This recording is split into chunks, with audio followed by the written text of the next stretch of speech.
Hello students. Now let's start a new topic, and here we will discuss the uses of echo in this lecture 5 and also musical instruments, right? So till now we know that what is echo. Now the uses of echo, first use we are doing, that is the in sonar. Let me take the highlighter. Sonar, that is the sound navigation and ranging. Now this is a technique that uses the sound propagation, usually underwater as in submarine navigation, to navigate, measure the distances or ranges, communicate with or detect objects on or under the surface of the water, such as other vessels. Fine. So here you have the sonar. Now what happens? I'm just giving the sound wave. So if there is some object under this water, hard object, at that time it will be reflected back to my system, right? Now, as I know that what is the speed of the sound inside this water, already we have studied the speed of sound that differs from solid, gas, liquid, every medium it is different, right? So we know that what is the speed of the sound.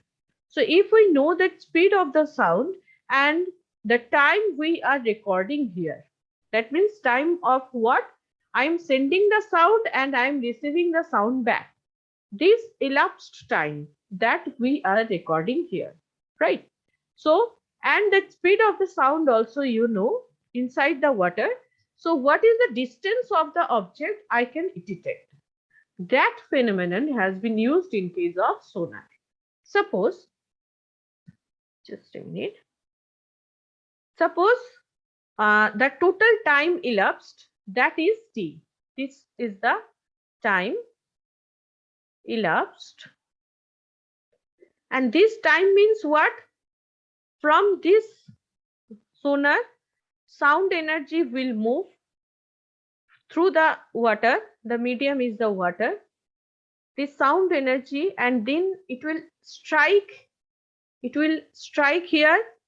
Again, it will reflected back. Reflected back. So this T is the total time the sound when it starts its journey from this source of sound, this source of sound, and then it has come back, right? So this T is the total time, okay? And if the V, that is the velocity of sound in a particular medium, here this is water. So with this velocity and the sound travels T time, that means V into T, this is the total distance traveled by the sound. That means the distance of the object distance, that equals to V into T divided by 2, because the sound travels, that means from this it has moved to this surface, then it has been reflected back. So the distance it has traveled twice. So that's why V into T by 2. Now this is the object distance. So in this way we can find out what is the object distance. So for navigation purpose we are using sonar. Now here we have two types of sonar. First one is the passive sonar, second one is the active sonar. Passive sonar, here it is essentially listening for the sound made by vessels. And active sonar, where it is emitting pulses of sounds and listening for echoes. So sonar may be used as a means of acoustic location and of measurement of the echo characteristics of targets in the water. Okay. Next, the sonar, that means it is an equipment which is used to generate and receive the sound. And acoustic frequencies used in sonar system vary from very low infrasonic to the ultrasonic sound. And that study of underwater sound is known as underwater acoustic or hydroacoustic. It is known as hydroacoustic. Now, using the echoes, we are using this echo in our daily life also. Sometimes to measure the distance we are using. Sonar already we have studied. The submarines uses the sonar. And one thing also, the ping sound heard in the submarine comes from the sonar device sending out a sound wave under the water. Another thing also, that is the bats. Now bats, as you know, that it cannot see. So bats can find the moths. How? Bat use the echoes to find good tasting moths while flying around at night. Okay, flying around at night. So bat sends a sharp click or chirping sound. Then hears the processes any echoes of other object in that area. Bats have large ears. You can see whenever it is flying, it has large ears and very sensitive to sound. In certain wavelengths, their brains are also able to process the sound of the echo coming of a flying moth to determine how far away it is and which direction also, how fast it is flying, the size of the moth.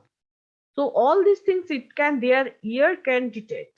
So it continues to send out sound and receive the echoes until it zeroes in the moth and has a good meal. So the bats also, they are using this echo. So bats, what they are doing, they are first sending sharp click or chirping sound and then here's the echoes of that. And it has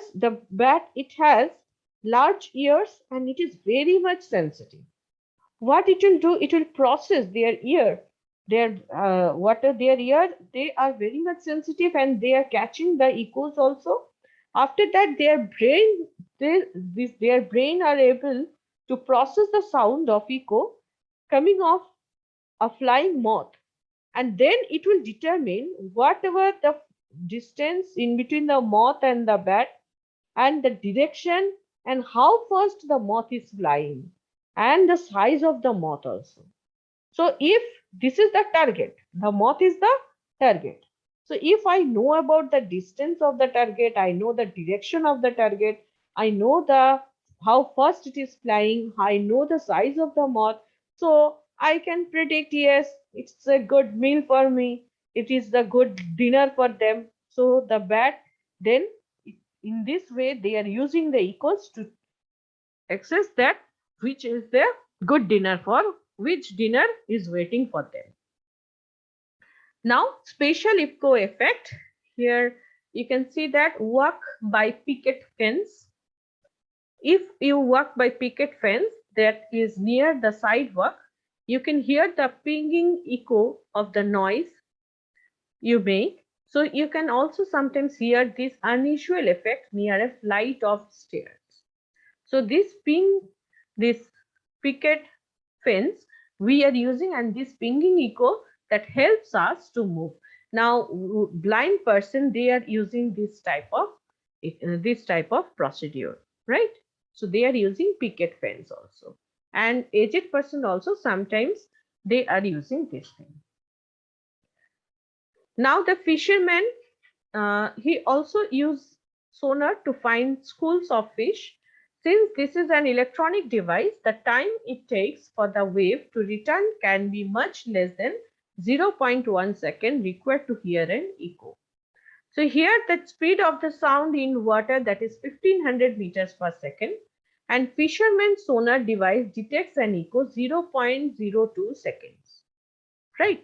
So here you can see that the time, that is 0.02 second, and this time, that means the sound, this is the source of sound of the sonar and this is the object.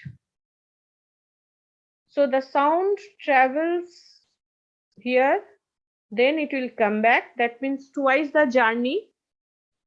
So here the velocity, V is the velocity of sound, or I can say speed of sound, that is 1500 meter per second. Now time is the 0.2 second. So if in 1 second sound travels 1500 meter, that means 0.02 second, it will travel 1500 into 0.02 meter, right? So here you can see one thing, that 1500 multiplied with 0.02, that is our 30 meter. That means total distance traveled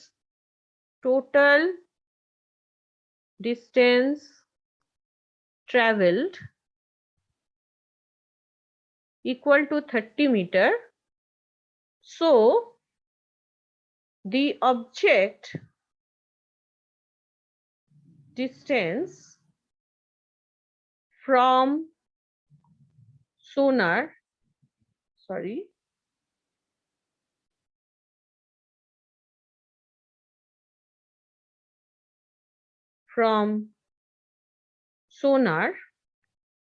is that 30 meter divided by 2, that is 15 meters. Fine. This is the answer. Now the musical instruments. Here in this musical instruments, we are using different types of instruments.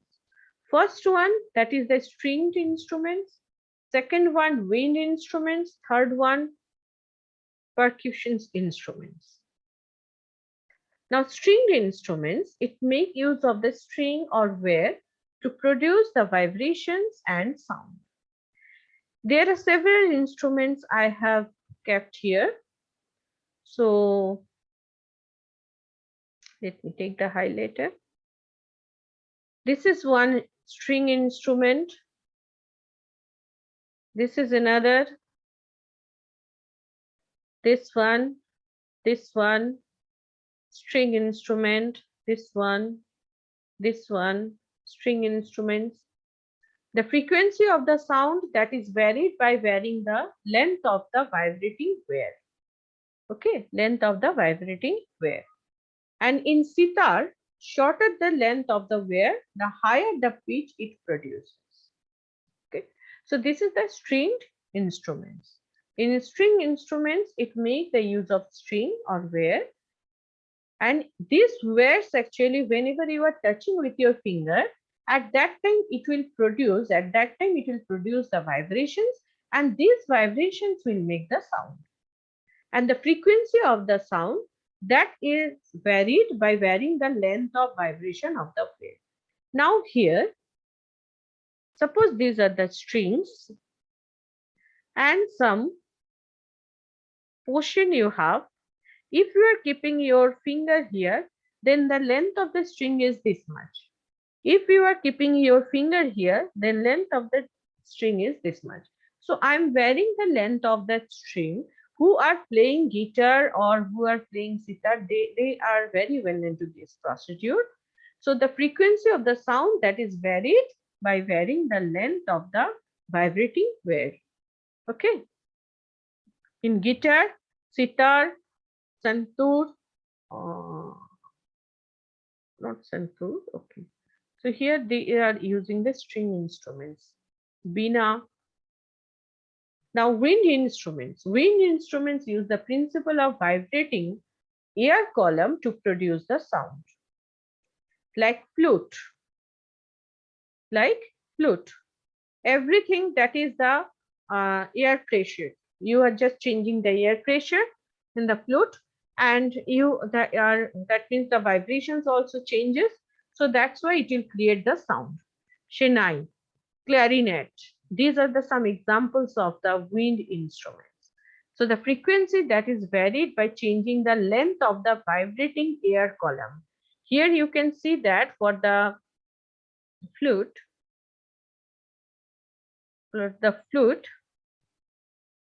here some holes are there, right? And you have to keep the fingers in several holes. You have to keep the finger. Suppose I'm keeping the finger here. That means this is the air column. This is the air column, right? So I'm changing the air column, and the air quantity also I'm changing. So the vibrating air column, I'm changing the length of the vibrating air column. So here the wind instruments are there. So in the previous case, that is the string instruments, I am changing the length of the string, and so the vibrations also vary. We are varying the vibrations. That's why the sound is different. Now here, what we are doing, we have one air column, and we are changing the length of the air column. Okay, so vibrating air column we are changing. That's why we may create different sounds, like from flute, Shinai, clarinet. These are some examples of the wind instruments. Now, here the percussion instruments, they are instruments in which vibrations of stretched animal hide produced. Stretched animal hide produced. The frequency of vibration can be increased by stretching the hide more. Table, drums, mridangam. These are the examples of this type of instruments. So in this type of instrument, vibrations of stretched animal hide produce the sound. Okay. So the frequency of vibration can be increased by stretching the hide more. Table, drums, mridangam, this thing. Sometimes we are using tabla. So they are also tabla. There also you can see that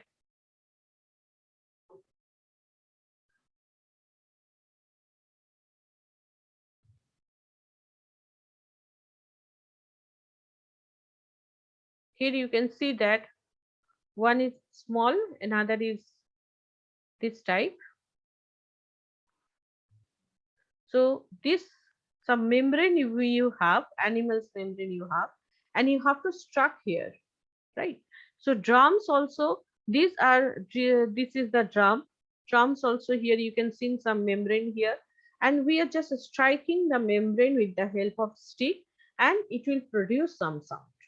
Okay, so membrane, drums, tabla, mridangam, these are we are using to create the sound.